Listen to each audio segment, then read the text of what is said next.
সমুদ্রের পানিতে যেন ভাসছে বাড়িটি, পাশে বেঁধে রাখা নৌকা। কিছুটা দূরে পরিত্যক্ত অবস্থায় আরো কয়েকটি ঘর। পানির উচ্চতা বেড়ে যাওয়ায় চলে গেছেন প্রতিবেশীরাও। তবে নিজের মাথা গোঁজার ঠাঁই না ছাড়তে লড়াই করছেন ইন্দোনেশিয়ার জাভা দ্বীপের উত্তর উপকূলীয় এলাকার নারী পাসিজা।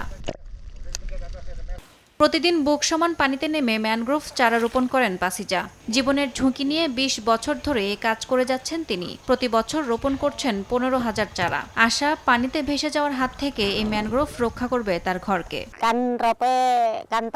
জোয়ারের পানি ঢোকে ঢেউয়ের মতো, একেবারে নয়, খুব ধীরে ধীরে। পানি বাড়তে শুরু করার পর আমি বুঝলাম আমাকে ম্যানগ্রোভ গাছ লাগাতে হবে, যাতে এগুলো ছড়িয়ে বাড়িটাকে সুরক্ষা দেয়, পাখিদেরও আশ্রয় দেয়। এগুলো আমাদের খুব উপকারে এসেছে। একসময় বাড়ির আশেপাশে ধান, কচু, আলু, মরিচ, চীনাবাদাম চাষ করতেন পাসিজা। তবে এখন আর চাষের জন্য জমি নেই, সব চলে গেছে পানির নিচে। পরিবারের জন্য তাই পাসিজাকে কিনে খেতে হয় খাবার। ছেলের মাছ বিক্রির অর্থ দিয়ে চলে সংসার।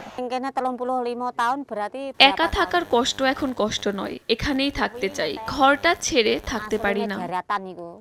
উপকূল রক্ষায় ৭০০ কিলোমিটার দীর্ঘ সি ওয়াল বা দেয়াল নির্মাণের কথা জানিয়েছিল ইন্দোনেশিয়া সরকার। তবে ততদিনে পাসিজার ঘর হয়তো গ্রাস করে নেবে সাগর। জলবায়ু পরিবর্তনের মুখোমুখি দাঁড়ানো বিশ্বের কোটি মানুষের প্রতিচ্ছবি হয়ে রয়ে যাবেন পাসিজা।